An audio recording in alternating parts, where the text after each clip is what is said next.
ॐ भूर्भुवः स्वः तत्सवितुर्वरेण्यं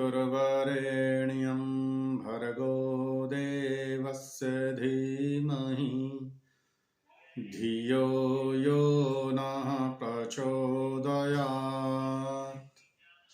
ओम सभी को नमस्ते जी। आर्योद्देश रत्नमाला स्वाध्याय श्रृंखला में आप सभी का स्वागत है। आज हम सब आर्योद्देश रत्नमाला के क्रम संख्या 82 के तीसरे बिंदु सृष्टि क्रम पर विचार करेंगे। सत्यासत्य के निर्णय में जो प्रत्यक्षादि प्रमाण हैं, उन प्रमाणों में सृष्टि क्रम भी एक प्रमाण है।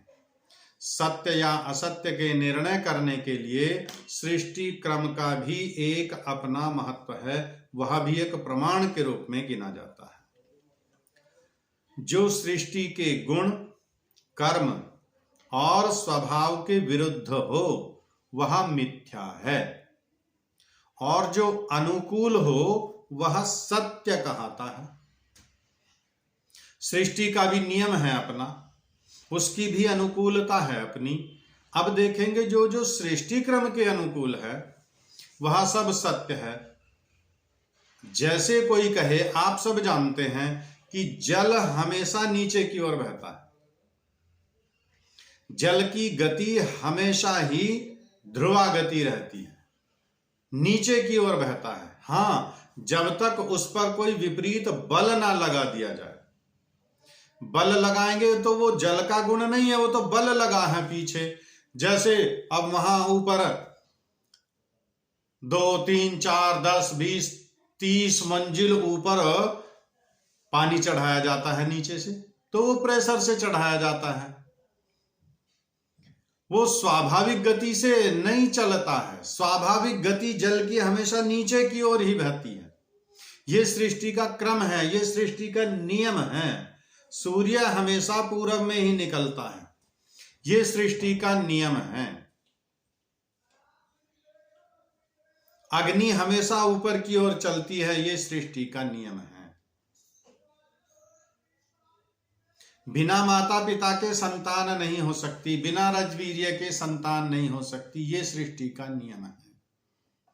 और इन नियमों के विरुद्ध कोई कहे कि ऐसा ऐसा हो गया, ऐसा ऐसा हो गया, नहीं हो सकता, वह सब असत्य है।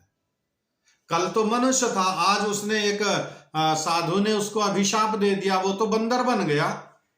मनुष्य था और बंदर बन गया। ये सृष्टि क्रम के विपरीत है। जिसका जन्म मनुष्य के शरीर में हुआ है, जिसने जन्म मनुष्य के शरीर में लिया है, वह मृत्यु पर्यंत मनुष्य के शरीर में ही रहेगा। मनुष्य के शरीर को त्याग कर वह बंदर, कुत्ता, बिल्ली, गाय, भैंस, गधा, घोड़ा नहीं बन सकता। मृत्यु पर्यंत जिस शरीर में जन्म हुआ है उसी शरीर में रहेगा, बीच में शरीर परिवर्तन नहीं होता। काल्पनिक कथाओं में खूब आती हैं ऐसी कथाएं। उसको अभिशाप दे दिया, वो अहिल्या पत्थर की बन गई।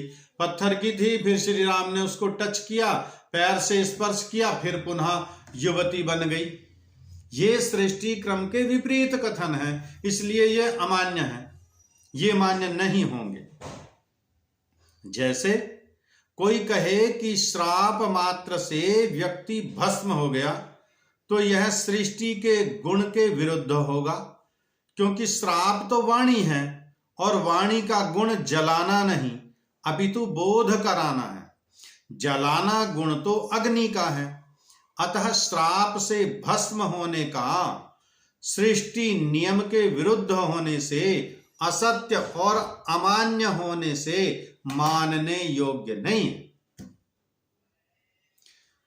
किसी ने कह दिया कि उसको अभिशाप दे दिया और अभिशाप से वह भस्म हो गया, श्राप से वह भस्म हो गया।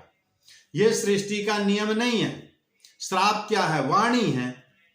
वाणी से कहा उसको कि तू भस्म हो जा, जलकर वो भस्म हो गया, नहीं हो सकता। वाणी का कार्य जलाना नहीं है, वाणी का कार्य तो शब्द का बोध कराना होता है। यदि वाणी का कार्य जलाना होगा तो पहले उसी के मुख में आग लगेगी ना, जिससे वाणी निकल रही है। वाणी का कार्य केवल बोध कराना मात्र है। जलाना गुण तो अग्नि का है। अग्नि का वहां कहीं कोई वर्णन नहीं, कोई विषय नहीं। मुंह से वाणी बोली और वह भस्म हो गया। क्या ऐसा संभव है? ये सृष्टि क्रम के विपरीत है। वाणी का कार्य जलाना नहीं है किसी को।